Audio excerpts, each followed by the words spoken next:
So we've got an MDF board. This one's 43 inch by 24 inch. Rounded the edges over, painted the whole thing white. The reason for painting it white is because we used a white mica powder, so it just enhances the colour when you pour it on. You can use black mica powder or anything like that, but we went with white because that's what's going to enhance, it's going to make the purple and the orange and the gold pop, I think, the most. Once that's done, let it go off. Then we set it on a table. I'm doing it in my conservatory, not ideal. Level the table off, level the piece off, because the resin's self-leveling, so if it's wonky it's all going to run off one edge. Then mix the resin, pour the resin on, get a nice even layer right across your board. Once that's done, chop it all in, so you release all the surface tension so you get a nice level finish on the resin.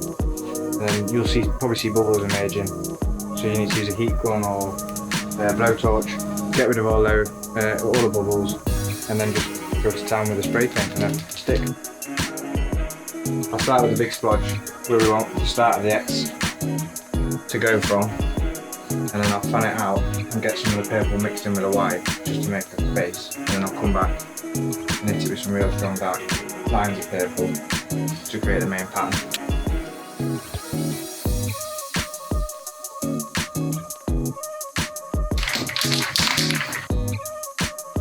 We did it colour by colour, but you can mix the colours up as you want, I suppose. And that just causes the paint to create cells, so you get that kind of dispersed effect. You don't need to use two different types of gold, but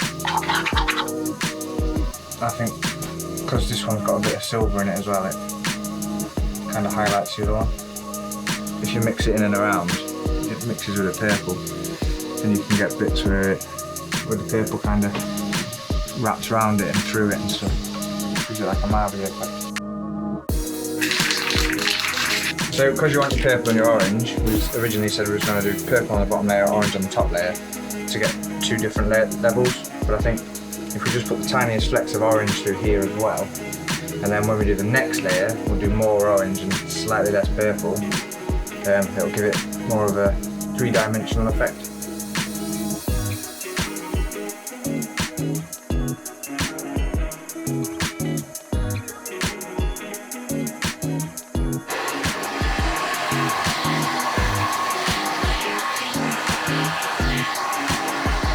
So because it's quite a deep purple, I'm just going to merge it all together and try and soften the purple a bit.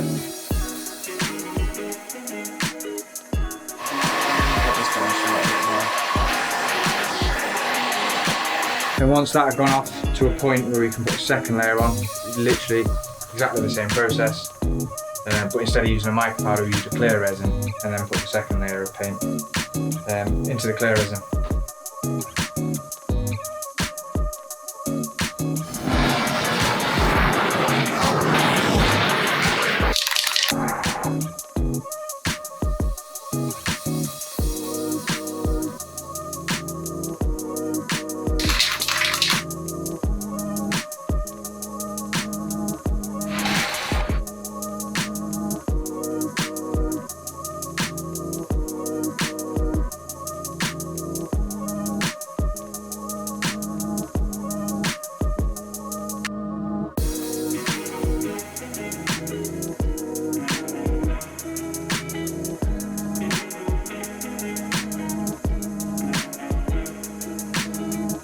No, I like it. I like these little flecks of orange.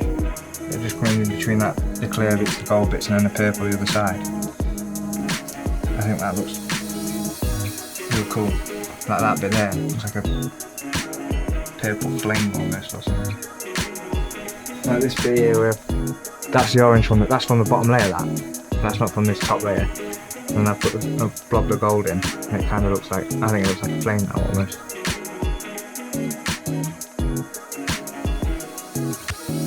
But I think that's it, yeah? Just gotta let it do its thing now. That's it, basically.